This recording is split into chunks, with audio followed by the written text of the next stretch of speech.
Hey guys, today I'll show you how to connect Monday.com to Gmail. First, open the Monday.com board you want to sync with Gmail. Then click the Integrate button at the top right. Next, in the integrations list, scroll or search for Gmail and click on the Gmail banner to open integration options. You'll see a list of ready-made Gmail automation templates. Select the template that matches what you want. Then click Use Template. For this tutorial, let's pick when status changes to something, send an email to someone. You'll be prompted to connect your Gmail account.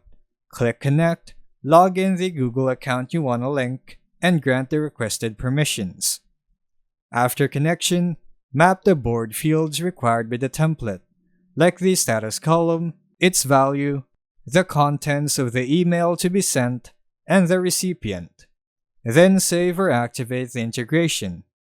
Gmail is now linked with that board.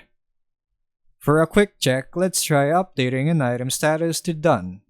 A notification should pop up on the lower right to show that Monday.com has triggered the correct action. Now let's check our Gmail account if the message has been received. And there we have it. And that's how you connect Monday.com to Gmail. Thanks for watching.